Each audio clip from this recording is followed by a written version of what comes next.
नैन खुलेंगे, करो ध्यान साधना। कैकई कोप भवन में रानी कैकई बाल बिखराए और स्याह वस्त्र पहने कोप भवन के फर्श पर पड़ी थी। गहने इधर उधर बिखरे हुए। राजा दशरथ ने शीघ्रता से निकट जाकर पूछा, रानी, खुशी के इस अवसर पर यह कैसा शोक? हमें बताओ।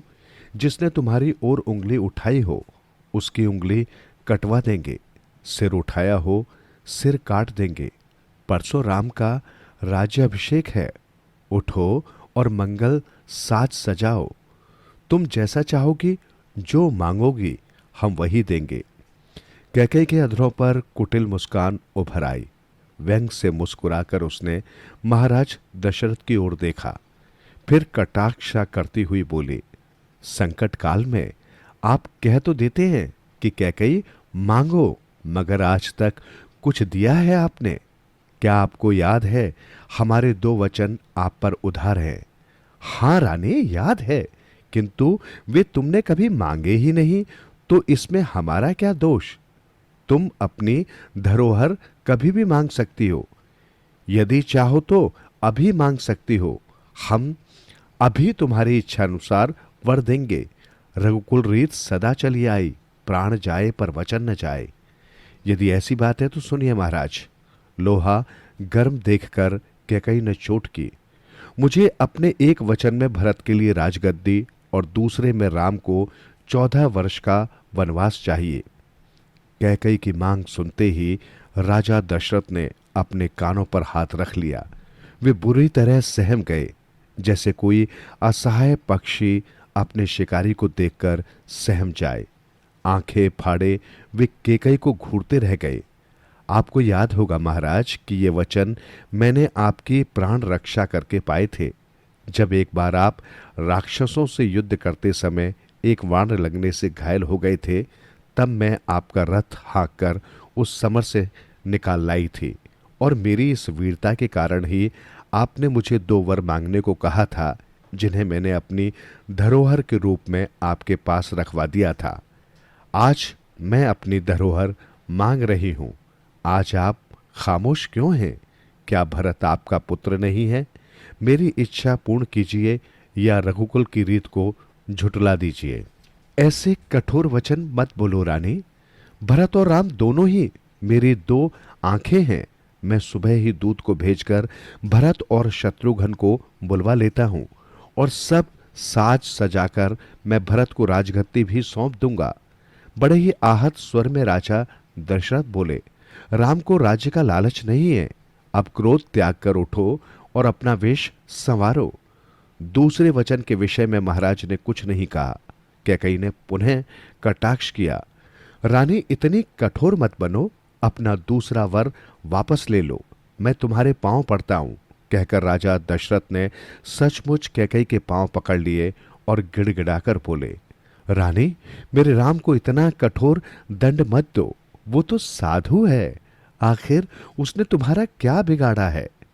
मुझे भावनाओं के माया जाल में फंसाकर बरगलाने की कोशिश न करें महाराज। कैकई ने तुनक कर 2 कदम पीछे हटकर बोली, मैंने जो मांगना था मांग लिया। या तो मुझे वर दें या अपयश के भागी बने, ये प्रपंच न करें। हे देव, ये तूने मुझे किस धर्म संकट में डाल दिया? कहकर दशरथ फूट फूट कर रोने लगे। राजतिलक होने वाले दिन के ब्रह्म मुहूर्त में स्नान आदि से निर्वृत्त होकर श्री राम सीता जी के साथ अपने महल में बैठे किसी विषय पर चर्चा कर रहे थे कि तभी एक सेवक वहां उपस्थित होकर बोला, युवराज की जय हो। महाराज आपसे भेंट करना चाहते हैं, इसलिए उन्होंने आपको तुरंत बुलाया है। महाराज रानी कैकई के महल में हैं। मैं अभी चलता हूं। कहकर राम आसन से उठे और सीता से बोले, प्रिय, लगता है मेरे अभिषेक के संदर्भ में माता कैकई पिताजी से कुछ विशेष चर्चा कर रही होंगी, इसलिए मुझे बुलाया है। माता कैकई बड़ी उदार हैं और सहृदय भी, मुझसे बहुत स्नेह रखती हैं। कहकर राम अपने महल से बाहर आ गए। उधर राजतिलक की सभी तैयारियां पूर्ण हो चुकी थीं। प्रभात वेला में श्री राम का राज्य अभिषेक होना था, मगर अभी तक न महाराज दशरथ दरबार में आए थे और न श्री राम का ही कहीं पता था। सभी मंत्री एवं सभासद आकर अपने आसन ग्रहण कर चुके थे। तभी एक सभासद ने आर्य सुमंत से कहा, आर्य सुमंत, राज्य अभिषेक की सभी तैयारियां पूरी हो चुकी हैं, लेकिन अभी तक महाराज और श्री राम नहीं पधारे। कहाँ हैं वे? मैं स्वयं चकित हूं महोदय। तभी एक अन्य सामंत ने कहा, कहीं ऐसा ना हो कि शुभ काल यूं ही प्रतीक्षा में बीत जाए। कृपया आप जाकर पता करें। आप ठीक कहते हैं, गुरु वशिष्ठ जी भी पधारते होंगे। तनिक चिंतित लहजे में सुमंत ने कहा, महाराज को तो उनके आने से पहले ही उपस्थित होना चाहिए। मैं देखता हूं, कहकर आर्य सुमंत दरबार से बाहर निकल गए। जिस समय श्री राम रानी केकई के महल में पहुंचे तो वहां का दृश्य देखकर हैरान रह गए। महाराज दशरथ मूर्छित से एक आसन पर पड़े थे और क्रोध एवं दम से भरी केकई उनके पास खड़ी थी। रोने के कारण महाराज की आंखें सूजी हुई थी। राम ने हैरानी से पूछा, क्या बात है माते? पिताश्री को क्या कष्ट है? सुनो राम, महाराज तुम्हारे बिछड़ने के शोक में डूबे हैं। मैं कुछ समझा नहीं माते, मैं कहां जा रहा हूं? बात यह है कि महाराज पर हमारे 2 वरदान उधार थे। आज मैंने अपने दोनों वरदान मांग लिए।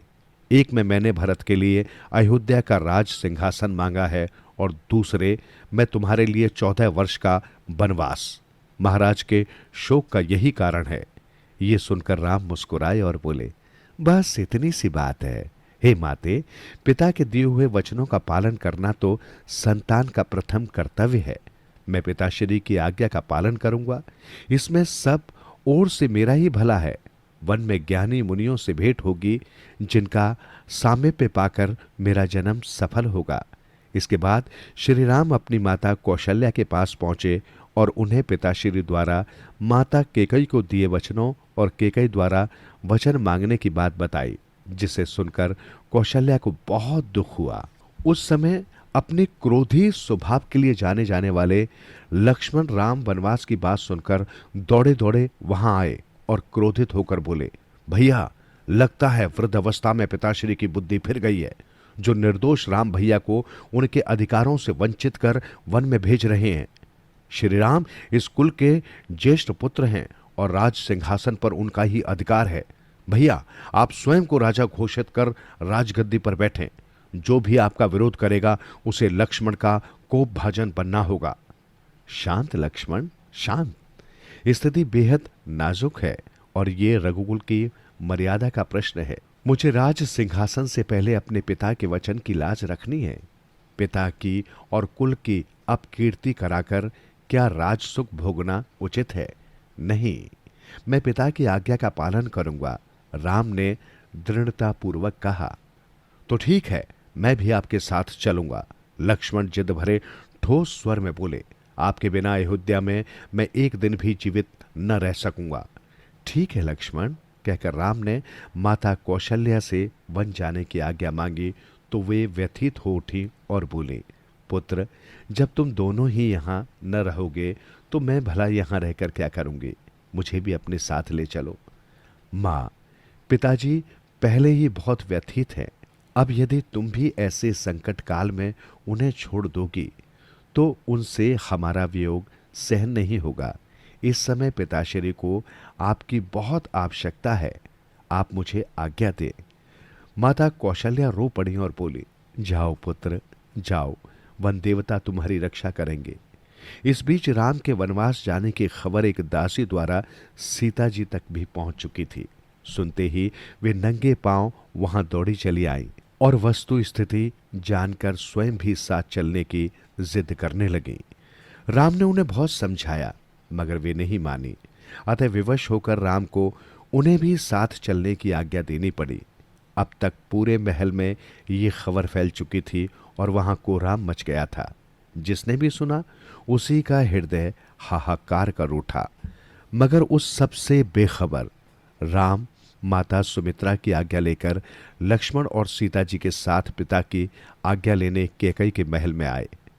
वहां आर्य सुमंत पहले से उपस्थित थे और वे भी वस्तु स्थिति जानकर शोक सागर में डूबे खड़े थे।